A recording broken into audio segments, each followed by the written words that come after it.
അങ്ങനെ അച്ചമ്മയുടെ ബർത്ത്ഡേ സെലിബ്രേഷനൊക്കെ കഴിയുന്നുണ്ട്. അങ്ങനെ നമ്മുടെ സച്ചിക്കും രേവതിക്കും ഗിഫ്റ്റൊക്കെ കൊടുക്കുന്നുണ്ട്. അതിനുശേഷം സച്ചി നമ്മുടെ സുധിയാണ് ഈ ഒരു സ്വർണ്ണമൊക്കെ കൊണ്ടുപോയി മുക്കുകൊണ്ടോ ആക്കി എന്നുള്ള കാര്യങ്ങളെല്ലാം മനസ്സിലാക്കി നല്ല അടിയൊക്കെ കൊടുത്ത് അങ്ങനെ കുറേ പ്രശ്നങ്ങളൊക്കെ ഉണ്ടാവുന്നുണ്ട് കേട്ടോ. ആ ഒരു പ്രശ്നമൊക്കെ സോൾവ് ചെയ്യുന്നുണ്ട്. പകരമായിട്ട് നമ്മുടെ ശ്രുതി അവർക്ക് പകരം ചെയ്യുന്നുണ്ട് കേട്ടോ. അപ്പോൾ ഇതിൻ്റെ എല്ലാത്തിൻ്റെയും സ്റ്റോറി കംപ്ലീറ്റ് ആയിട്ട് നമ്മുടെ വീഡിയോസിൽ നമ്മുടെ ചാനലിൽ ഓൾറെഡി അപ്ലോഡ് ചെയ്തിട്ടുണ്ടേ. കാണാത്തവർ ഒന്ന് കണ്ടു നോക്കണേ. അതിനുശേഷമുള്ള ഒരു സ്റ്റോറിയാണ് കേട്ടോ പറയാൻ പോകുന്നത്. അങ്ങനെ രേവതി പതിവ് പോലെ വീണ്ടും അടുക്കളക്കാരി ആയിരിക്കാണ്. അച്ചമ്മ തിരിച്ച് നാട്ടിലേക്ക് പോയല്ലോ. കാലെല്ലാം ശരിയായതുകൊണ്ട് തന്നെ വീണ്ടും വീട്ടിലെ ജോലിക്കാരിയായിട്ട് നമ്മുടെ രേവതി നിയമിച്ചിരിക്കുകയാണ് കേട്ടോ. ഇതേ സമയത്ത് നമ്മുടെ വർഷയാണെങ്കിലോ ചെറുതായിട്ടൊക്കെ രേവതിയെ ഹെൽപ്പ് ചെയ്യുന്നുണ്ട്. അടുക്കളയിലെ ജോലിക്കൊക്കെ ഇടയ്ക്കിടയ്ക്ക് ഒന്ന് സഹായിക്കുകയൊക്കെ ചെയ്യുന്നുണ്ട് കേട്ടോ. പക്ഷെ നമ്മുടെ ശ്രുതിയാണെങ്കിലോ ആ വഴിയെ കൂടി പോയില്ല. വർഷ രേവതിയോട് പറയുന്നുണ്ട്, അച്ഛമ്മ പറഞ്ഞിട്ട് പോയതാ എല്ലാ ജോലിക്കും സഹായിക്കണമെന്ന്, എന്നിട്ട് നടക്കുന്നത് കണ്ടില്ലേ? നീ ഒന്നും പറയേണ്ട വർഷേ, ആ ഒന്നും സാരയില്ല, അവള് ചെയ്യില്ലാന്ന് നമുക്കറിയാലോ, നമ്മൾ പിന്നെതിനാ അതിനെക്കുറിച്ചൊക്കെ പറയുന്നത്? എങ്കിലും ഇങ്ങനെയുണ്ടോ മനുഷ്യര്? അവളും ആഹാരമൊക്കെ കഴിക്കുന്നില്ലേ? പണ്ട് ഞാനും അങ്ങനെ ആയിരുന്നു. ഇതിന് ഇത്രയും ബുദ്ധിമുട്ടുണ്ടെന്നൊന്നും എനിക്കറിയില്ലായിരുന്നു, ചെയ്യാനും അറിയില്ലായിരുന്നു. പക്ഷെ ഞാൻ എഫോർട്ട് എടുത്ത് അതൊക്കെ പഠിക്കുന്നില്ലേ? അവൾക്കും അങ്ങനെ പഠിച്ചൂടെ എന്ന് ചോദിക്കുമ്പോൾ രേവതി പറയുന്നുണ്ട്, ഓരോരുത്തർക്കും ഓരോ മൈൻഡിലെ വർഷേ, അതിൽ പറഞ്ഞിട്ട് കാര്യമൊന്നുമില്ല. നമ്മളെ കൊണ്ട് പറ്റുന്നത് നമ്മൾ ചെയ്യുക. അവർക്ക് ഇഷ്ടമുള്ളതൊക്കെ അവർ ചെയ്യട്ടെ, അത്രയും മതി, നമുക്ക് സമാധാനമല്ലേ വലുത് എന്ന് പറയുമ്പോൾ വർഷ പറയാണ്, ചേച്ചി കാരണ ഇവരെല്ലാം ഇങ്ങനെ ആയിപ്പോയത്. ഇപ്പൊ തന്നെ കണ്ടില്ലേ, ഞാനെല്ലാം ചെയ്യാൻ തുടങ്ങിയില്ലേ? ഈ ആന്റിക്കും ശ്രുതിക്കൂടി ചെയ്താൽ എന്താ കുഴപ്പം? രാവിലെ എണീച്ച് നമ്മൾ 4 പേരോട് ചെയ്യുകയാണെങ്കിൽ എത്ര പെട്ടെന്ന് പണി തീരും ഇല്ലേ? ഒരു മണിക്കൂർ കൊണ്ട് ഈ വീട്ടിലുള്ള എല്ലാ ജോലിയും തീരില്ലേ? അതിന് അവർ രണ്ടുപേരും ഒന്നും ചെയ്യാതെ നമ്മൾ മാത്രം ചെയ്തുകൊണ്ടിരിക്കുമ്പോൾ ചേച്ചിയല്ലേ കൂടുതലായി ചെയ്യുന്നത്? എത്ര മണിക്കൂർ കൊണ്ടാ ഈ ജോലികളൊക്കെ ചെയ്യുന്നത് എന്ന് ചോദിക്കാണ്. ചേച്ചിക്ക് ഒരു സമയമെങ്കിലും റെസ്റ്റ് ഉണ്ടോ? ഇവിടുന്ന് ജോലി തീർന്നാലോ നേരെ പോവിക്കാനായിട്ട് അലഞ്ഞു തിരിഞ്ഞ് നടക്ക, വൈകുന്നേരം വന്നാലോ വീണ്ടും ജോലി. ഓരോരുത്തർ പറയുന്ന അവനവൻ ഇഷ്ടമുള്ള ഫുഡ്സ് എല്ലാം ഉണ്ടാക്കി കൊടുത്തോണ്ട് ചേച്ചി ഇരിക്കല്ലേ? അതിനനുസരിച്ച് അവർക്ക് കഴിച്ചിട്ട് എല്ലാം കയറിട്ടെ ചേച്ചിന് ഓരോന്നും പറഞ്ഞുകൊണ്ടിരിക്കുകയല്ലേ എന്നൊക്കെ പറയുമ്പോൾ രേവതി പറയുന്നുണ്ട്, ആഹാരം ഉണ്ടാക്കി കൊടുക്കുന്നതൊക്കെ എനിക്ക് സന്തോഷമാണ്. അവരുടെ വയറൊക്കെ നിറയുമ്പോഴേ എൻ്റെ മനസ്സാണ് നിറയുന്നത്. ചേച്ചി പറഞ്ഞിട്ടേ ഒരു കാര്യമില്ല, എത്ര പറഞ്ഞാലും ഈ തലമണ്ടലോട്ട് കയറില്ലല്ലോ. പിന്നെ എന്നോട് അച്ഛമ്മ പറഞ്ഞിട്ടാ പോയത് ശ്രുതി ജോലി ചെയ്യുന്നുണ്ടെന്നൊക്കെ ശ്രദ്ധിക്കാന്, ഇല്ലെങ്കിലേ വിളിച്ചറിയിക്കാനും പറഞ്ഞിട്ടുണ്ട്. ഞാൻ വിളിച്ചു പറയും. ഇതേ മോളെ, ആവശ്യമില്ലാതെ എന്തിനാ നമ്മൾ പ്രശ്നം ഉണ്ടാക്കുന്നത്? പ്രശ്നമൊന്നുമല്ല, എന്തെങ്കിലുമൊക്കെ ജോലി ചെയ്തിട്ടേ ഇവിടുന്ന് പോയാൽ മതി, ഞാൻ അങ്ങോട്ട് ചെല്ലട്ടെ. അങ്ങനെ ഹാളില് എല്ലാവരും ഇരിക്കുകയായിരിക്കും കേട്ടോ. ഈ സമയത്ത് ശ്രുതിയാണെങ്കിൽ അവിടെ ഇത് ചായ കുടിച്ചോണ്ടിരിക്കുകയാണ് ഫോണൊക്കെ നോക്കിയിട്ട്. അപ്പോഴേക്കും വർഷ പറയുന്നുണ്ട്, ശ്രുതി അല്ല അച്ഛമ്മ എന്താ പറഞ്ഞിട്ട് പോയത്? അല്ല അച്ഛമ്മ എന്ത് പറഞ്ഞു? ഒന്നും ഓർക്കുന്നില്ലേ? ഈ വീട്ടിലുള്ള ജോലി 3 പേരും കൂടി ചെയ്യണമെന്നല്ലേ പറഞ്ഞത്? ആന്റീനെ കൂട്ടിയാ പറഞ്ഞത് 4 പേരും കൂടി ചെയ്യണമെന്നാ അച്ഛമ്മ പറഞ്ഞിരിക്കുന്നത്. പിന്നെ ശ്രുതിക്ക് മാത്രം എന്താ ഇത്ര പ്രത്യേകത? എന്തെങ്കിലുമൊക്കെ ജോലി ചെയ്യാതെ പോയാലേ ഞാൻ ഇപ്പൊ തന്നെ വിളിച്ച് അച്ഛമ്മേനെ അറിയിക്കും. അച്ഛമ്മ നേരെ ഇങ്ങ് വന്നോളും. ആന്റിയോടും കൂടി കൂടിയിട്ടാ പറയുന്നത്. അവനാൻ കഴിച്ച പാത്രമൊക്കെ അവനാൻ കഴിയിക്കണം. അത് മാത്രല്ല, ഈ വീട്ടിലെ എല്ലാ ജോലിക്കും ആന്റി കൂടി സഹായിക്കണം. അല്ലെങ്കിലേ ഞാൻ അച്ഛമ്മയെ വിളിച്ച് അറിയിക്കും. അച്ഛമ്മയും കൂടെ വന്നാലേ 2 പേർക്കും നല്ല സുഖമായിരിക്കും. ഞാൻ രേവതിനെ ഒന്നും ചെയ്യേണ്ടി വരില്ല, നിങ്ങൾ തന്നെ ഇവിടെ ഇരുന്ന് ഇക്ഷായണ വരയ്ക്കേണ്ടി വരും എന്ന് പറയുമ്പോൾ ചന്ദ്ര പറയുന്നുണ്ട്, അയ്യോ വേണ്ട, ഞാൻ ചെയ്തോളാം, ഇനി അമ്മയെ വിളിച്ച് നീ അറിയിക്കണ്ട. അപ്പൊ ശ്രുതി പറയുന്നുണ്ട്, എനിക്ക് സമയമൊന്നുമില്ല, എനിക്ക് പോവാൻ സമയമായി. ആഹാ അങ്ങനെയാണോ? എങ്കിൽ പോയിക്കോ, ഞാൻ ഇപ്പൊ തന്നെ അച്ഛമ്മയെ വിളിക്കാം. അയ്യോ വേണ്ട വേണ്ട, ഞാൻ എന്താ ചെയ്യേണ്ടത്? ദേ ചൂലെടുത്തോണ്ട് പോയി ആ മുറ്റം മുഴുവൻ അടിച്ചേ. മുറ്റം മുഴുവൻ അടിക്കാനോ? ഞാൻ കുളിച്ചു. അതിനെന്താ, നാളെ മുതലേ കുളിക്കുന്നതിന് മുമ്പേ ചെയ്തോ, അല്ലെങ്കിൽ എന്നുവേ കുളിച്ച് കഴിഞ്ഞിട്ട് ചെയ്യേണ്ടി വരും. ഞാനും ചേച്ചിയും അടുക്കളയിലാ. അമ്മ കഴുകാനുള്ള തുണിയെല്ലാം കൊണ്ടുപോയി വാഷിംഗ് മെഷീനിൽ ഇടുകയും അത് ഉണക്കി പറക്കി മടക്കുകയും അങ്ങനെയുള്ള ജോലികളൊക്കെ അമ്മ ചെയ്യുക. പിന്നെ ഈ ഹാളൊക്കെ തൂത്തുവാരി ക്ലീൻ ചെയ്യുകയൊക്കെ ചെയ്യുക. ഞങ്ങൾ അടുക്കളയല്ലേ എന്ന് പറഞ്ഞിട്ട് വർഷ നേരെ അടുക്കളയിലേക്ക് കയറി പോകുന്നുണ്ട്. ചന്ദ്രനെ ശ്രുതിയാണെങ്കിൽ ദേഷ്യപ്പെട്ടിങ്ങനെ നിൽക്കുമായിരിക്കും. ഈ സമയത്ത് രവി പറയുന്നുണ്ട്, എവിടെയൊക്കെയോ എൻ്റെ അച്ഛമ്മയുടെ ഒരു പ്രത്യേക ചായ ഉണ്ട് വർഷമോക്ക്. ആ ഒരു ധൈര്യവും ആ ഒരു കോൺഫിഡൻസും ആ ഒരു സംസാരമൊക്കെയാ വർഷമോക്ക്. അല്ലേ സച്ചി, എനിക്കിടയ്ക്കിടയ്ക്ക് അങ്ങനെ തോന്നാറുണ്ട്. അത് ശരിയാ അച്ഛാ, എനിക്ക് എന്റെ സ്വന്തം അനിയത്തിയെ പോലെയാ വർഷ. കാരണം എന്റെ അതേ സ്വഭാവം ഉണ്ട് അവൾക്ക്. അച്ഛമ്മേനെ കുഞ്ഞിന് ചെറുപ്പത്തിൽ കാണാൻ എങ്ങനെ ഇരിക്കും, അതുപോലെ തന്നെയുണ്ട് വർഷ എന്ന് പറയുമ്പോ ശ്രീകാന്ത് പറയുന്നുണ്ട്, പറഞ്ഞ് എല്ലാരും കൂടി അവളൊക്കെ ഒരു തലയെ വെക്കല്ലേ.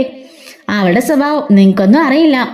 എന്തറിയാനാടാ, അവളിങ്ങനെ എടുത്തോടെ സംസാരിക്കുന്നേ ഉള്ളൂ. പക്ഷേ അവള് ശുദ്ധ പാവാ, എല്ലാരോടും സ്നേഹമുള്ള മനസ്സാ എന്നൊക്കെ പറയുന്നുണ്ട് കേട്ടോ. ശ്രുതി പറയുന്നുണ്ട്, പിന്നെ സ്നേഹമുള്ള മനസ്സ്. അച്ഛൻ പറയുന്നുണ്ട്, നീ മിണ്ടി പോവരുത്, നിനക്ക് പറയാനുള്ള ഒരർഹതയും ഈ വീട്ടിലില്ല. കള്ളൻ, പേരും കള്ളൻ. അപ്പോ ശ്രുതി പറയാണ്, എന്തിനാ ഇനിയും കള്ളാന്ന് വിളിക്കുന്നത്? സ്വർണത്തിന് പകരം പണം ഞാൻ അങ്ങോട്ട് തന്നല്ലോ. നീ അല്ല, നിന്റെ ഭാര്യ, അവളല്ലേ ഒപ്പിച്ചുകൊണ്ട് തന്നത്, അല്ലാതെ നീയൊന്നും അല്ലല്ലോ. നാണമില്ലല്ലോടാ ഭാര്യയുടെ ചെലവില് തണവില് ഇങ്ങനെ ജീവിക്കാനായിട്ട്. അവളുടെ അച്ഛൻ കൊണ്ടെത്തുന്ന പൈസയും കൊണ്ട് കട തുടങ്ങി, ഷോറൂം തുടങ്ങി. അവിടുന്ന് പൈസ ഉള്ളത് നഷ്ടപ്പെടുത്തിയിട്ട് വീട്ടിലെ സ്വർണ്ണം എടുത്ത് വിറ്റു. വീണ്ടും നിന്റെ ഭാര്യ തന്നെയല്ലേ അതിനും കൊണ്ട് തന്നത്. നാണമില്ലല്ലോ ഇങ്ങനെ ഇരിക്കാന് എന്ന് പറയുമ്പോൾ ഭാര്യയുടെ തണവില് ഇപ്പൊ ജീവിച്ചാൽ എന്താ കുഴപ്പം? എടാ, ജീവിക്കുന്നതിനൊന്നും കുഴപ്പമില്ല, അത് മുടിപ്പിക്കാതെ അത് ഇരട്ടിയാക്കാൻ വേണം ശ്രമിക്കാനായിട്ട്. അങ്ങനെ നമുക്കൊരു പേരും പെരുമ ഉണ്ടാക്കാൻ പറ്റുള്ളൂ. അല്ലാതെ അവരൊന്ന് സ്വത്തും കൂടി തിന്നും കുടിച്ചും മുടിച്ചു നടന്നാലേ നമുക്കൊരു വിലയുണ്ടാവില്ല. അത് ഇനിയെങ്കിലും നീ മനസ്സിലാക്ക് എന്ന് പറയാണ്. അങ്ങനെ ചന്ദ്ര ഓടി നടന്ന് നല്ല ജോലിയൊക്കെ ചെയ്യുന്നുണ്ട്. ശ്രുതിയും നല്ല ജോലിയൊക്കെ ചെയ്തുകൊണ്ടിരിക്കുകയാണ്. വർഷം രേവതി ഈ സമയത്ത് അടുക്കളയില് രാവിലത്തിനുള്ള ദോശയും ഇഡ്ഡലിയും അതുപോലെ സാമ്പാറും ചമ്മതിയും പിന്നെ ഉച്ചക്കത്തിനുള്ള ചോറും കറികളും തോരനും എല്ലാം രണ്ടുപേരും കൂടി വെക്കാണ് കേട്ടോ. അതിനുശേഷം എല്ലാം കൊണ്ട് ഹാളിൽ വെക്കുന്നുണ്ട്. എല്ലാവരോടും കഴിക്കാനായിട്ട് വരാൻ പറയുന്നുണ്ട്. അങ്ങനെ എല്ലാവരും കഴിക്കാനായിട്ട് വരാൻ കേട്ടോ. വരുമ്പോഴേക്കും നമ്മുടെ രേവതി പറയാണ്, അതെ ഇന്ന് സാമ്പാർ ഉണ്ടാക്കിയത് വർഷയാ, എല്ലാരും ഒന്ന് കൂട്ടുന്നയക്കേ എന്ന് പറയുന്നുണ്ട്. ചന്ദ്ര അയ്യോ എന്ന് മനസ്സിൽ കരുതാണ് കേട്ടോ. ശ്രീകാന്ത്, എന്റെ പൊന്നി രേവ ചേച്ചി, എന്തിനാ ഇങ്ങനെ ഒരു കടുങ്കൈ ഞങ്ങളോട് ചെയ്തത്? ചേച്ചിയോട് ചെയ്താൽ പോരായിരുന്നോ? എടാ, നിന്നെ ഞാൻ അങ്ങ് കൂട്ടി നോക്ക്, എന്നിട്ട് പറ ചേച്ചി പറഞ്ഞ ടിപ്സൊക്കെ ഉപയോഗിച്ചാ ഞാൻ ഉണ്ടാക്കിയത് എന്ന് വർഷ പറയുന്നുണ്ട് കേട്ടോ. എന്നിട്ട് വർഷ പറയാണ്, ചേച്ചിയും കൂടി ഇരിക്ക്, ഞാൻ വിളമ്പിത്തരാം. അയ്യോ വേണ്ട വർഷമോളെ, മോളിരുന്നോ, ഞാൻ വിളമ്പിക്കോളാം. അത് പറ്റില്ല, ഇന്ന് എൻ്റെ സ്പെഷ്യൽ കറിയല്ലേ, അതുകൊണ്ട് ഞാൻ വിളമ്പിക്കോളാം എന്ന് പറയാണ്. അങ്ങനെ എല്ലാവർക്കും സാമ്പാർ വിളമ്പി കൊടുക്കാം കേട്ടോ വർഷ. അച്ഛൻ കഴിച്ചു നോക്കിയിട്ട് പറയാണ്, മോളെ നല്ല രുചിയുണ്ട്, രേവതി മോള് വെക്കുന്നത് പോലെ തന്നെയുണ്ട്, നല്ല കൈപ്പുണ്യുണ്ട് കേട്ടോ എന്ന് പറയാണ് കേട്ടോ. അവിടെയുള്ള എല്ലാവരും കഴിച്ചിട്ട് നല്ല അഭിപ്രായം പറയാണ്. ശ്രീകാന്ത് പറയുന്നുണ്ട്, വർഷേ നീ ഇത്ര നല്ല ഫുഡൊക്കെ കുക്ക് ചെയ്യായിരുന്നോ? ഞാൻ അറിഞ്ഞില്ലല്ലോ.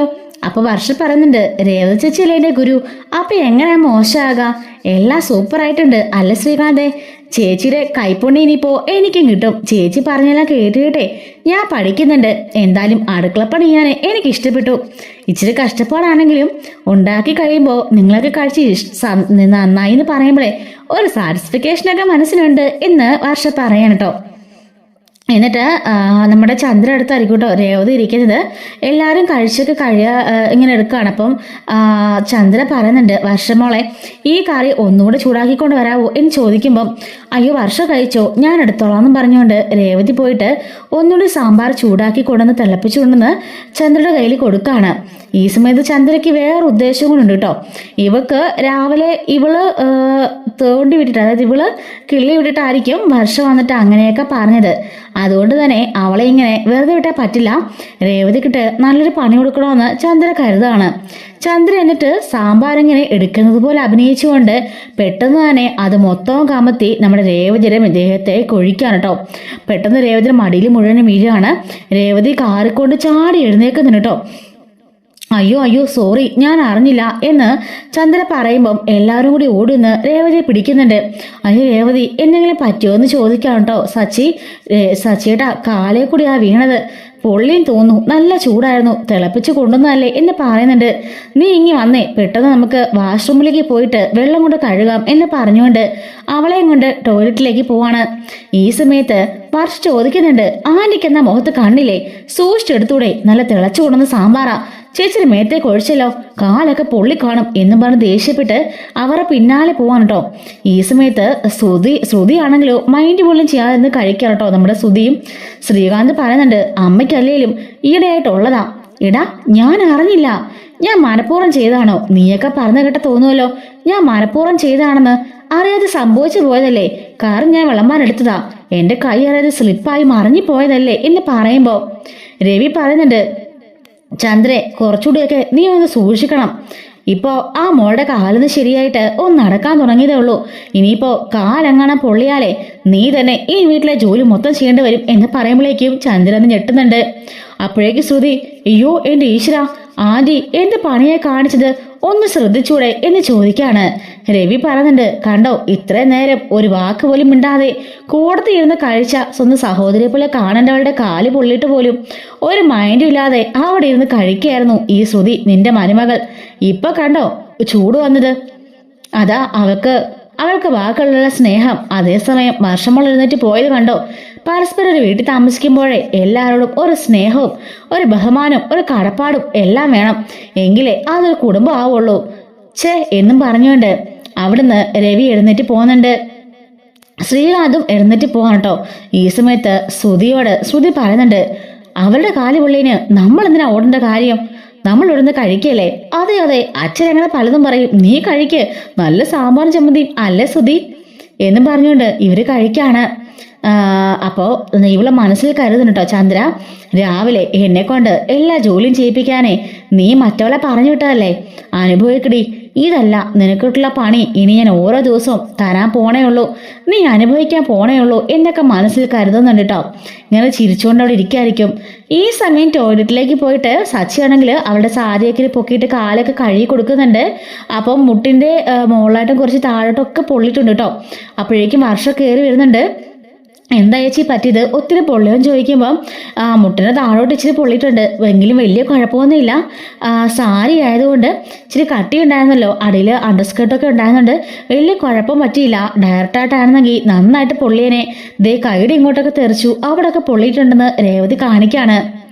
അപ്പൊ സച്ചി പറയുന്നുണ്ട്, അമ്മ മനഃപൂർവ്വം ചെയ്ത് തന്നെയാ, അല്ലെങ്കിൽ പിന്നെ അവിടെ സാമ്പാർ ഉണ്ടായിട്ടും പോയി തിളപ്പിച്ചുകൊണ്ടിരുന്ന അമ്മയ്ക്ക് പറയേണ്ട കാര്യമുണ്ടോ, ആ സെക്കൻഡ് തന്നെ അമ്മ മറിച്ചു കിട്ടും.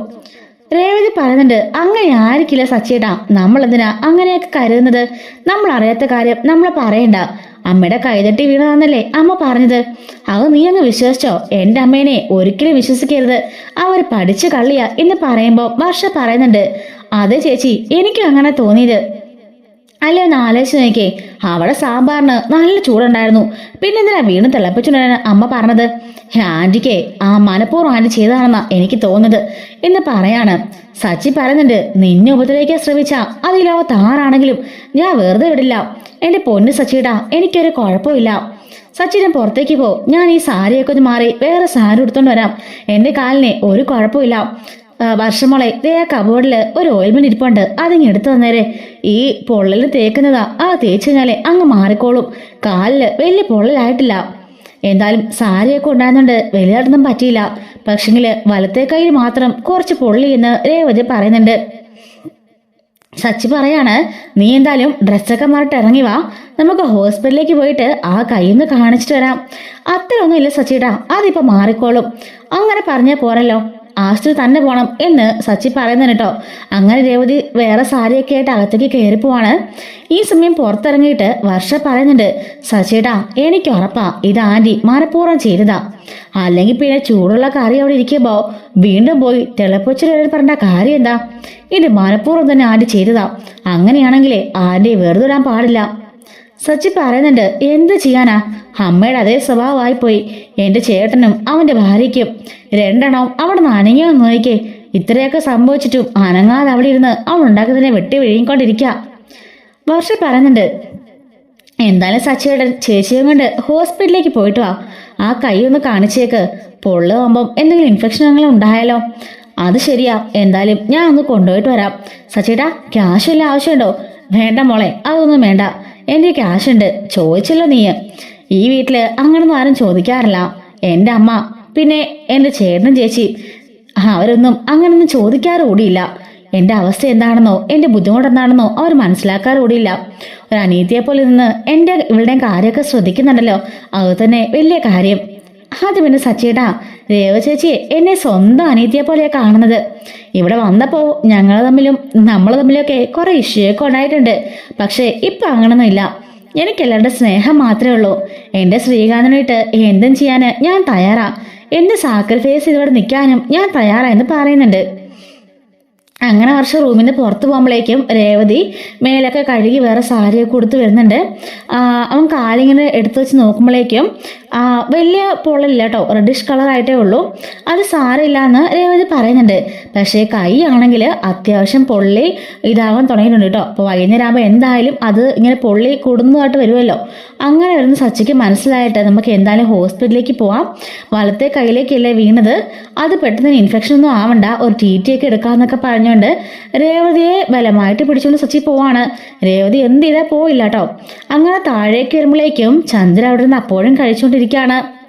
താഴേക്ക് വന്നിട്ട് ആ ഡെസ്കിലേക്ക് ഒറ്റ അടി അടിക്കാണ് കേട്ടോ നമ്മുടെ സച്ചി. എന്താടേ കാണിക്കുന്നത്? ഞങ്ങൾ ആഹാരം കഴിക്കല്ലേ, മിണ്ടി പോവരുത്.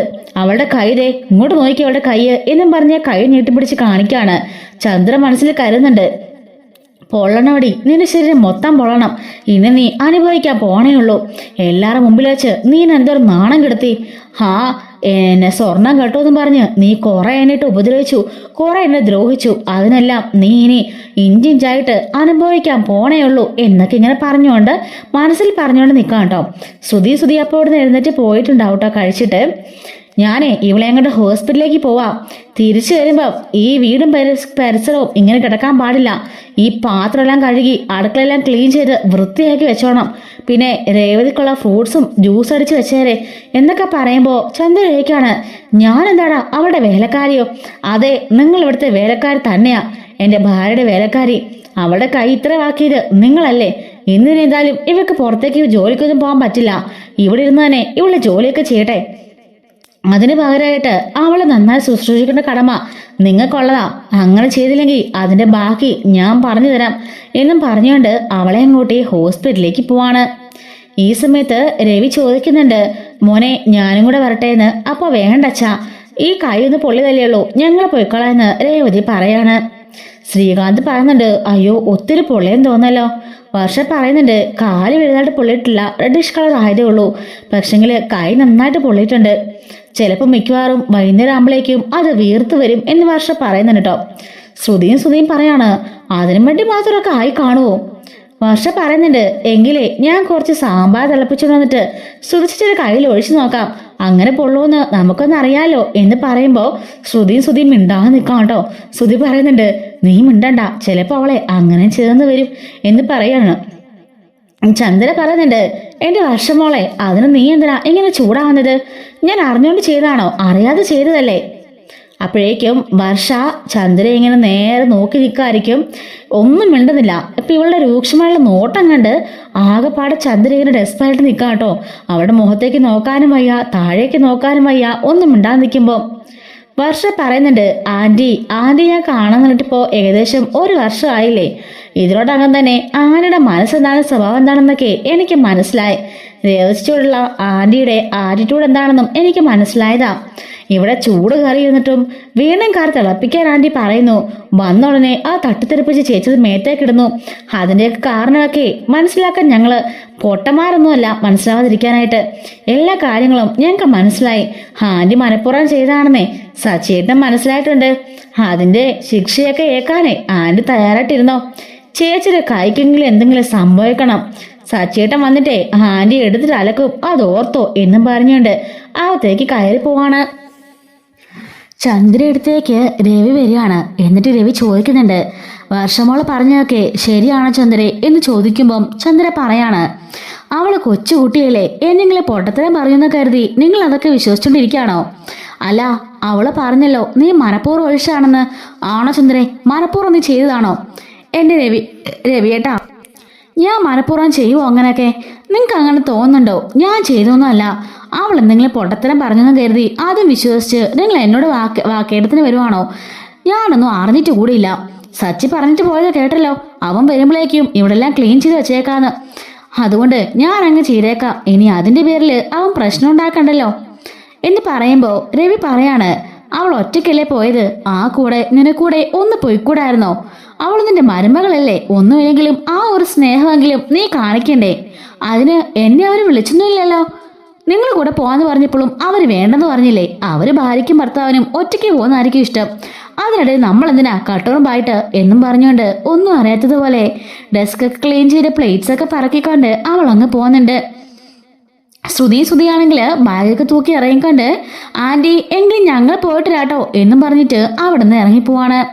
ഈ സമയം വർഷയും ശ്രീകാന്തും വരുന്നുണ്ട്. വർഷ വന്നിട്ട് രവിയോട് പറയാണ്, അച്ഛാ അവര് വരുവാണെങ്കിൽ എന്നെ ഒന്ന് വിളിച്ചറിയിക്കണം. കൈക്ക് എങ്ങനെയുണ്ടെന്ന് ഒന്ന് അപ്ഡേറ്റ് ചെയ്യണേ. ഞാൻ ഉച്ചയ്ക്ക് ഇങ്ങോട്ട് വരാം. ഇച്ചിരി ലീവ് ഉച്ചയ്ക്ക് കിട്ടും. ആ സമയത്ത് ഇങ്ങോട്ടേക്ക് വരാം. ഉച്ച കഴിഞ്ഞിട്ട് ലീവ് എടുക്കാൻ പറ്റുമെന്ന് ഞാനൊന്ന് നോക്കട്ടെ. സാധ്യത കുറവാ, എങ്കിലും ഞാനൊന്ന് ശ്രമിച്ചു നോക്കാം. ചേച്ചിന് എന്തായാലും ഇനി പൂവയ്ക്കാനൊന്നും പോകുന്നില്ലായിരിക്കുമല്ലോ. അങ്ങനെയാണെങ്കിൽ ഞാൻ നേരത്തെ വരെ ശ്രമിക്കാം എന്ന് പറയുന്നുണ്ട്. സാരില്ല മോളെ, ഞാനിവിടുണ്ടല്ലോ. പിന്നെ സച്ചി ഉണ്ടല്ലോ, അവൻ ഓട്ടം പോയാലും ഞാൻ നോക്കിക്കോളാലോ, അത് സാരമില്ല എന്ന് പറയാണ്. അങ്ങനെ പറഞ്ഞ് രണ്ടുപേരും കൂടി അവിടുന്ന് ശ്രീകാന്തും വർഷയും കൂടി അവിടുന്ന് പോകുന്നുണ്ട്. രവി ആണെങ്കിൽ ഹാളിലിങ്ങനെ ആകെപ്പാടെ വിഷമിച്ചിങ്ങനെ ഇരിക്കുകയാണ് കേട്ടോ. ഈ സമയത്ത് കൃത്യമായിട്ട് അച്ഛമ്മ വിളിക്കുന്നുണ്ട്. അപ്പൊ രവി ചന്ദ്രേ ഇങ്ങ് വന്നേന്ന് പറയാണ്. ദേ ആരാ വിളിക്കുന്നത് നോക്കിയേ എന്നും പറഞ്ഞ് ഫോൺ കാണിക്കുമ്പം അമ്മ എന്ന് കണ്ട് ഞെട്ടി നിൽക്കാണ്ട് ചന്ദ്ര. അല്ല, ഞാൻ അമ്മയോട് പറയട്ടെ, നീ രാവിലെ സാമ്പാർ എടുത്ത് മോളുടെ ദേഹത്ത് ഒഴിച്ചെന്ന്. എന്റെ രവിയേട്ടാ, എന്താ ഈ പറഞ്ഞത്? ഞാൻ മനഃപൂർവ്വം ചെയ്താണോ? ഞാൻ അങ്ങനെ മനഃപൂർവ്വം ചെയ്യുമോ? ഞാൻ അറിയാതെ സംഭവിച്ചു പോയതല്ലേ. എന്റെ കൈ തട്ടി വീണതല്ലേ. നിങ്ങളെന്നും കൈ തട്ടി ഇന്നേ വരെ ഒന്നും സംഭവിച്ചിട്ടില്ലാത്ത പോലെയാണല്ലോ നിങ്ങളൊക്കെ പറയുന്നത് കേട്ടാല്. അറിയാതെ പറ്റിപ്പോയതാ. ഇനി അത് നിങ്ങളുടെ അമ്മയെ അറിയിച്ച് അവരിങ്ങോട്ട് വന്ന് ആകെപ്പാടെ വിഷയം ഉണ്ടാക്കും എന്ന് പറയാം കേട്ടോ. അങ്ങനെ രവി ഫോൺ എടുക്കുന്നുണ്ട്. എന്താമ്മേ എന്ന് ചോദിക്കാണ്. അല്ലടാ, എല്ലാവരും എന്തിയേ? എന്തോ എൻ്റെ മനസ്സിന് വെള്ളത്തിന് വിഷമം പോലെ തോന്നുന്നു. ആർക്കെങ്കിലും എന്തെങ്കിലും ബുദ്ധിമുട്ടുണ്ടായോ എന്ന് ചോദിക്കുമ്പോൾ ഏയ് ഇല്ലമ്മേ, ഇവിടെ ആർക്കും ഒരു ബുദ്ധിമുട്ടുമില്ല. രേവതി മോള് ജോലിക്ക് പോയി, സച്ചി ഓട്ടത്തിന് പോയി, അതുപോലെ ശ്രീകാന്തും വർഷയും ശ്രുതിയും എല്ലാവരും പോയി. ഞാനും ചന്ദ്രയും മാത്രമേ ഉള്ളൂ ഇവിടെ എന്ന് പറയാണ്. അല്ലടാ, നിന്റെ ഭാര്യയും നിന്റെ ആ മൂത്ത മരുമകളുണ്ടല്ലോ, ആ പാർലറുകാരി, അവളും എന്തെങ്കിലുമൊക്കെ ജോലി ഇപ്പൊ ചെയ്യാറുണ്ടോ? അതോ രണ്ടും മടിച്ചു കയറി ഇരിപ്പാണോ പണി? അല്ലമ്മേ, അമ്മ ഇവിടെ ഒരാളെ ഏൽപ്പിച്ചിട്ട് പോയില്ലേ, വർഷ. അമ്മയുടെ താനി പകർപ്പ. അവളെ രണ്ടുപേരെ കൊണ്ട് രാവിലെ നല്ല ജോലി എടുപ്പിച്ചു. ശ്രുതിയെ കൊണ്ട് മുറ്റം അടുപ്പിച്ചു. എൻ്റെ ഭാര്യയെ കൊണ്ടേ ഇവിടെ എല്ലാം വൃത്തിയാക്കിച്ച് തുണിയെല്ലാം അടുക്കി പറക്കി വെപ്പിച്ചു. അത് മാത്രമല്ല, ഇപ്പൊ അടുക്കളയിലെ കാര്യം കൂടി ഏൽപ്പിച്ചിട്ട് പോയിരിക്കാം. അമ്മ നിന്ന് എങ്ങനെ വിറപ്പിക്കും? അതുപോലെ തന്നെയായിരുന്നു രാവിലെ വർഷമോള് വിറപ്പിച്ചത് എന്ന് പറയുന്നുണ്ട്. അച്ഛമ്മ പറയാണ്, അവള് മിടിക്കുക, എല്ലാ കാര്യത്തിലും നല്ല ഉത്തരവാദിത്വമൊക്കെ ഉണ്ട്. രേവതി ആരോടും തിരിച്ചു പറയാനില്ലെങ്കിലേ വർഷമോള് കണക്കിന് അപ്പം മറുപടി നന്നായി തിരിച്ചു കൊടുത്തോളും. നല്ല കുട്ടിയാ, മനസ്സിൽ സ്നേഹവും നന്മയുള്ള കുട്ടിയാ. കാശിന്റെ ഒന്നും ഒരഹങ്കാരമില്ല എന്നും മുത്തശ്ശി പറയുന്നുണ്ട് കേട്ടോ. എന്നാൽ ശരിയടാ, ഞാനിവിടെ പാടത്തായിരുന്നു. എന്തോ എൻ്റെ മനസ്സിൽ വല്ലാത്തൊരു ബുദ്ധിമുട്ട് പോലെ തോന്നിയപ്പോൾ ഞാൻ വിളിച്ചു എന്നേ ഉള്ളൂ. അയ്യോ അമ്മേ, ഹോസ്പിറ്റലിലൊന്നും പോയിക്കൂടായിരുന്നോ? ഏയ്, ഇത് അങ്ങനെയൊന്നും ഇല്ലടാ, വേണമെങ്കിൽ ഞാൻ പോയിക്കോളാം, കുഴപ്പമൊന്നുമില്ല, നീ പേടിക്കണ്ട എന്നും പറഞ്ഞ് ഫോൺ കട്ടാക്കാണ്. കണ്ടോടി, ഇതാ എൻ്റെ അമ്മയുടെ സ്നേഹം. അമ്മ ഇപ്പൊ വിളിച്ചെന്തെന്നറിയോ? ഇവിടെ ആർക്കോ എന്തോ ആപത്ത് സംഭവിച്ച പോലെ അമ്മയ്ക്ക് തോന്നിയെന്ന്. അമ്മയുടെ മനസ്സിന് ഒരു ഭാരം പോലെ തോന്നിയപ്പോ അമ്മ വിളിച്ചതാ. ഇവിടെ ആർക്കാ എന്ത് പറ്റിയെന്ന്. അതാടി അമ്മമാരുടെ മനസ്സ്, അല്ലാതെ നിന്നെ പോലെ ഇത്രയ്ക്ക് വൃത്തിയുടെ മനസ്സല്ല. നീ സച്ചി ഇന്നവരെ സ്നേഹിച്ചിട്ടുണ്ടോ? അവന്റെ മനസ്സ് നൊന്താലും അവന്റെ ശരീരം നൊന്താലും നിനക്കൊന്നുമില്ലല്ലോ. നീ അത് മൈൻഡ് പോലും ചെയ്യാറില്ല. പക്ഷേ എൻ്റെ അമ്മ കണ്ടോ, ഇത്ര ദൂരത്തിരുന്ന് രേവതിമോളുടെ കയ്യിൽ നിന്ന് പൊള്ളിയപ്പോഴേ ആ മനസ്സിൽ അറിയാൻ സാധിച്ചു. അങ്ങനെയാ അമ്മയും മക്കളൊക്കെ ആയിട്ടുള്ള ബന്ധം വേണ്ടത്, അല്ലാതെ നിന്നെപ്പോലെ ഒന്നിനും കൊള്ളത്തില്ലാത്തതല്ല എന്നും പറഞ്ഞുകൊണ്ട് അവിടുന്ന് ഇറങ്ങി ദേഷ്യപ്പെട്ട് പുറത്തു പോയിരിക്കുന്നുണ്ട്. പിന്നെ എന്നുവെച്ചാല് അവർക്ക് ഇവിടുന്ന് കണക്ഷൻ ഇട്ടിരിക്കുകയല്ലേ, അവർക്ക് എന്തെങ്കിലും സംഭവിച്ച ഉടനെ അത് അവർക്ക് മനസ്സിലാവാൻ ഒന്ന് പോകുന്നുണ്ടോ എന്നും പറഞ്ഞ് അകത്തേക്ക് കയറി പോകുന്നുണ്ട്. അങ്ങനെ വൈകുന്നേരം ജോലിയെല്ലാം കഴിഞ്ഞിട്ട് വർഷ വീട്ടിലേക്ക് വരുന്നുണ്ട്. എല്ലാവരും വീട്ടിലേക്കൊക്കെ വരുന്നുണ്ട് കേട്ടോ. രേവതി ആണെങ്കിൽ ആശുപത്രിയിൽ നേരത്തെ വന്നിരുന്നു. ഇഞ്ചക്ഷനും അതുപോലെ മരുന്നൊക്കെ തന്നെ കൊടുത്തുകൊണ്ട് രേവതി ഒരു ദിവസം റെസ്റ്റ് എടുക്കാൻ പറഞ്ഞു വിട്ടിരിക്കുകയാണ് കേട്ടോ. അവളങ്ങനെ റെസ്റ്റ് എടുക്കായിരിക്കും. ഈ സമയത്ത് രവിയും ചന്ദ്രയൊക്കെ അവളുടെ കാര്യങ്ങളൊക്കെ നോക്കുന്നുണ്ട്. സച്ചി ആണെങ്കിൽ ഓട്ടം പോയിരിക്കായിരിക്കും. അങ്ങനെ വൈകുന്നേരം എല്ലാവരും വരികയാണ്. ഈ ഒരു സമയത്ത് രേവതി താഴേക്ക് ഇറങ്ങി വരുന്നുണ്ട് കേട്ടോ. അല്ലേ ചേച്ചി, കൈക്കിപ്പോൾ എങ്ങനെയുണ്ട്? എനിക്ക് കുഴപ്പമൊന്നുമില്ല. ഈ സച്ചിയേട്ടൻ കാരണം, അല്ലെങ്കിൽ ഞാനിന്ന് പൂ വെക്കാനായിട്ട് പോയേനെ. നിന്റെ എത്ര കസ്റ്റമറാ എനിക്ക് മിസ്സായെന്ന് നിനക്ക് അറിയോ എന്ന് ചോദിക്കാൻ കേട്ടോ. സച്ചി പറയുന്നുണ്ട്, സാരമില്ല, അവിടെ എത്തിക്കുന്നിടത്തൊക്കെ പൂ എത്തിച്ചല്ലോ, അത് മതി. ബാക്കിയുള്ളവരൊക്കെ ഇന്ന് വെയിറ്റ് ചെയ്യട്ടെ. നിന്റെ അമ്മയുടെ കടയുണ്ടല്ലോ, അവിടെ പോയി മേടിക്കട്ടെ എന്ന് പറയുമ്പോൾ ചന്ദ്ര പറയുന്നുണ്ട്, പിന്നെ ടാറ്റയുടെയും ബിർളയുടെയും അമ്പാരുടെ ഒക്കെ കടയല്ലേ, കസ്റ്റമേഴ്സ് ക്യൂ നിന്ന് മേടിക്കാൻ, ഒന്ന് പോടാ എന്ന് പറയുമ്പോൾ രേവതി പറയുന്നുണ്ട്, ആ എനിക്ക് ആ കടയെ അങ്ങനെ തന്നെയാ. അമ്മയ്ക്ക് ഇവിടെ ഒരു ജോലിയില്ലാതിരിക്കല്ലേ, ആ അമ്മയുടെ ഇതൊന്നും പറഞ്ഞാൽ മനസ്സിലാവില്ല എന്ന് പറഞ്ഞിട്ട് രേവതി അടുക്കളയിലേക്ക് പോകുമ്പോൾ കണ്ടോ അവൾ പറഞ്ഞത് കേട്ടോ, അവളുടെ അഹങ്കാരം കേട്ടോ, എനിക്ക് ഒന്നുമില്ലെന്ന്. എടി ഞാനേ ഒരു ഡാൻസ് ടീച്ചറാ. അപ്പോ സച്ചി പറയുന്നുണ്ട്, അതെ ഒരു സ്റ്റുഡൻസ് പോലും ഇല്ലാത്ത ഒരു ഡാൻസ് ടീച്ചർ എന്നും പറഞ്ഞ് കളിയാക്കാം കേട്ടോ. ഇതൊക്കെ ആയിട്ട് ചന്ദ്രമതിക്ക് നല്ല ദേഷ്യം വരുന്നുണ്ട്. അങ്ങനെ ശ്രുതിയാണെങ്കിൽ ചന്ദ്രമതിയോട് പറയുന്നുണ്ട്, അമ്മേ ഞാൻ പുതിയൊരു ഫേസ് പാക്ക് ഉണ്ടാക്കുന്നുണ്ട്, അമ്മയ്ക്കൊന്ന് ഇട്ട് തരട്ടെ. സച്ചി പറയുന്നുണ്ട്, പരീക്ഷിക്കാനൊക്കെ നല്ല ഐറ്റമാ. സാധാരണ ഈ ചില ഗിനിപ്പന്നികളെയും എലിയൊക്കെ പരീക്ഷിക്കുന്നത് കണ്ടല്ലേ, അതുപോലെ പരീക്ഷിക്കാൻ. അപ്പൊ ചന്ദ്ര നീ ഇന്ന് പോടാ എന്ന് പറയാണ്.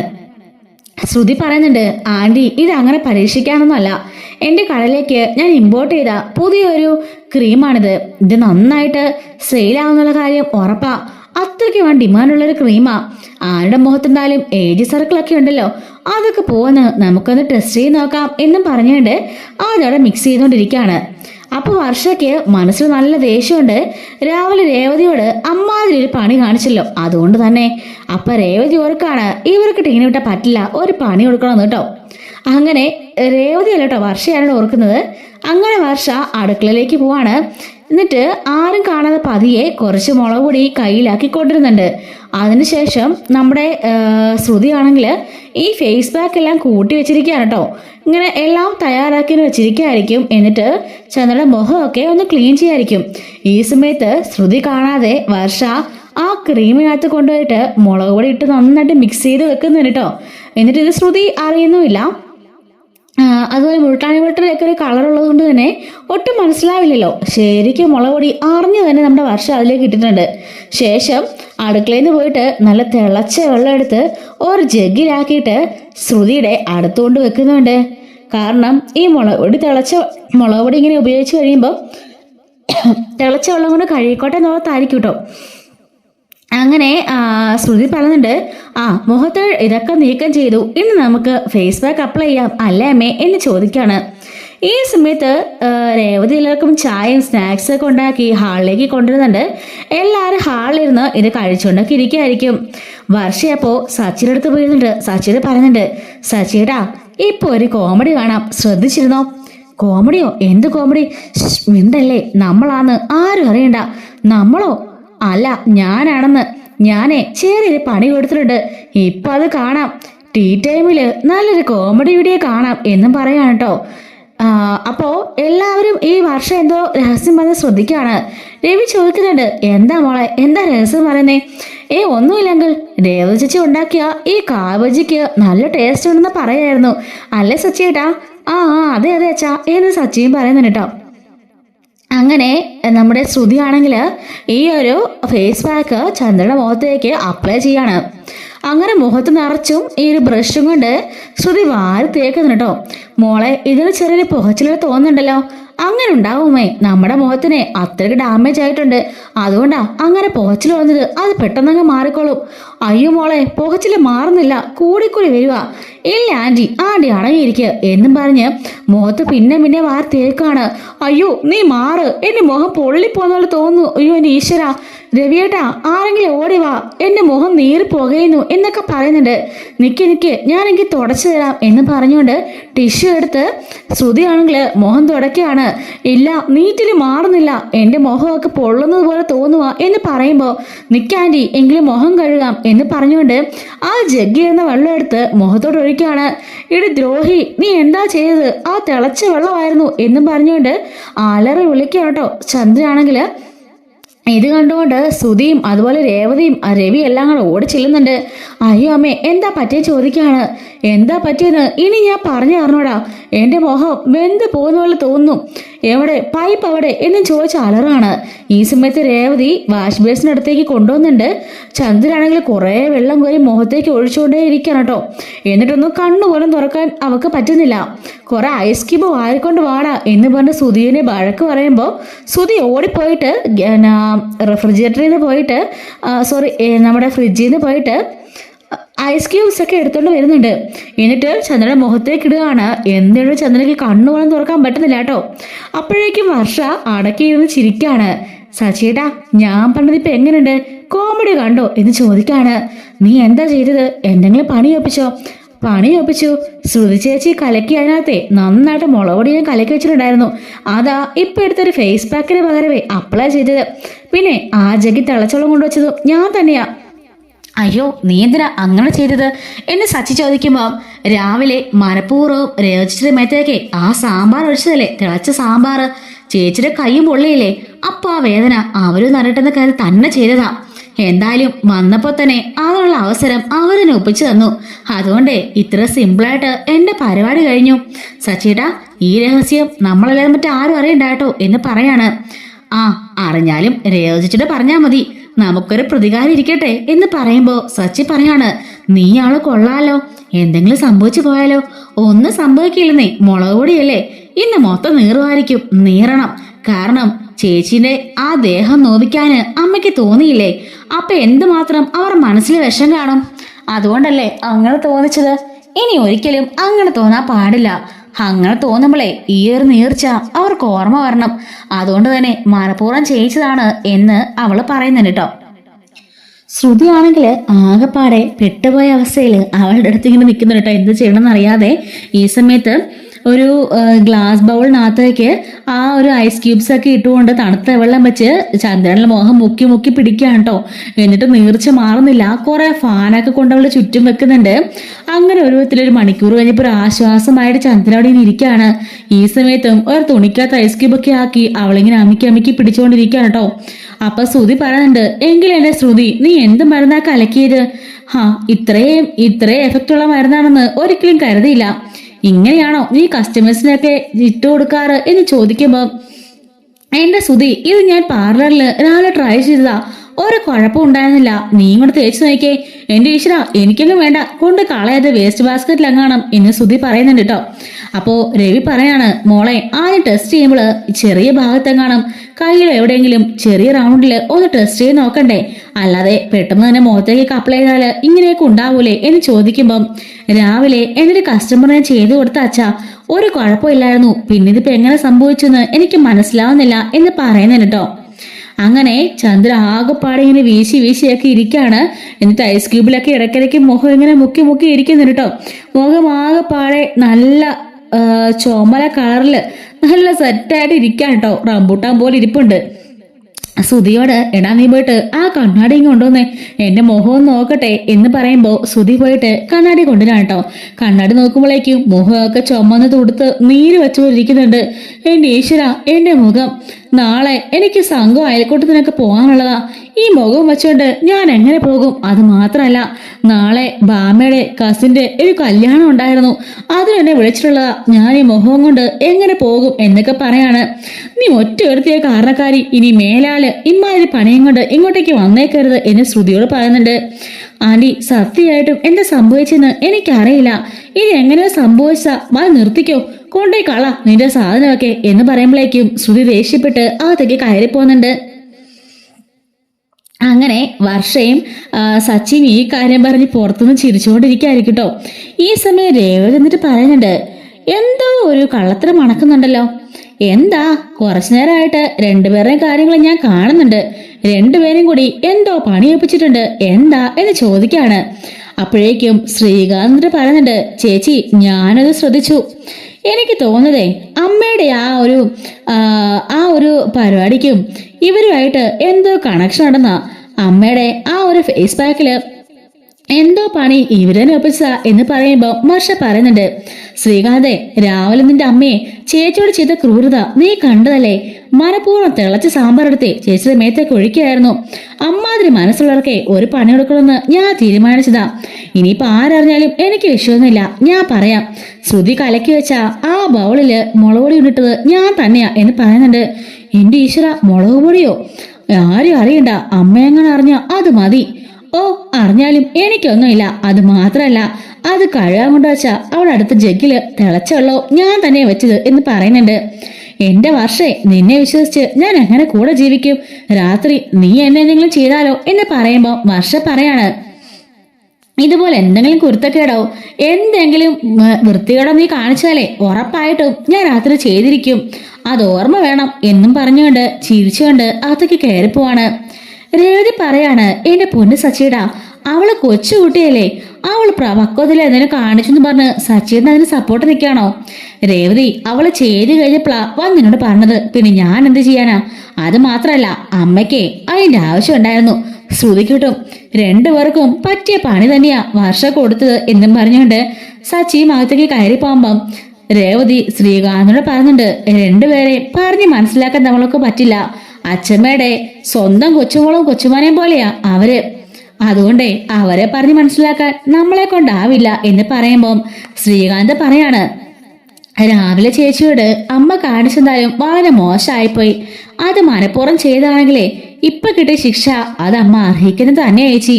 അതുകൊണ്ട് ഒരു കുഴപ്പമില്ല ചേച്ചിക്ക്, അതുകൊണ്ട് ഒരു ഗിൽറ്റി ഫീലും വേണ്ട. അമ്മ അത് ചോദിച്ചു വാങ്ങിച്ചതാ എന്നും പറഞ്ഞിട്ട് ശ്രീകാന്തും പോവാൻ കേട്ടോ. രാത്രിയായിട്ടും ഐസ് ക്യൂബിൽ മുഖമൊക്കെ മുക്കി വെച്ചുകൊണ്ട് അവിടെ ഇങ്ങനെ തണുത്ത് വിറച്ച് അതുപോലെ മുഖം മൊത്തം പൊള്ളി ഒരു പരുവായിട്ട് നമ്മുടെ ചന്ദ്രൻ ഇരിക്കുന്നുണ്ട്. ഇത് കണ്ട് സന്തോഷം നിൽക്കുക കേട്ടോ നമ്മുടെ വർഷയും അതുപോലെ തന്നെ സച്ചിയും. അച്ഛനും എന്തായാലും ശ്രുതി സത്യങ്ങളൊന്നും അറിഞ്ഞിട്ടില്ല. ബാക്കി എല്ലാവരും സത്യങ്ങളൊക്കെ അറിഞ്ഞ് അവർ ഭയങ്കര ഹാപ്പിയാണ് കേട്ടോ. രേവതിക്ക് മാത്രമേ ഉള്ളൂ ഒരു വിഷമം പോലെ, ബാക്കി ആർക്കും ഇല്ല. എന്തായാലും ചന്ദ്രൻ രാത്രി മൊത്തം ഉറങ്ങാതിരുന്ന് ഇന്ന് രേവതിയോട് ചെയ്തതിന്റെ ആ ഒരു പണിഷ്മെന്റ് വാങ്ങിച്ചിട്ടുണ്ട്. എന്തായാലും നമ്മുടെ വർഷ മിടിക്കുക അല്ലേ. അപ്പൊ ഇതുപോലുള്ള സ്റ്റോറീസിനൊക്കെ നമ്മുടെ ചാനൽ ഇപ്പൊ തന്നെ സബ്സ്ക്രൈബ് ചെയ്ത് മറക്കാതെ വെക്കണേ. എല്ലാ ദിവസവും വീഡിയോസുകൾ അപ്ലോഡ് ചെയ്യുന്നുണ്ട് കേട്ടോ. മിസ്സാവാതിരിക്കാൻ ചാനൽ ഇപ്പൊ തന്നെ സബ്സ്ക്രൈബ് ചെയ്തോളൂ. അടുത്ത വീഡിയോയിൽ കാണാം. Thanks for watching.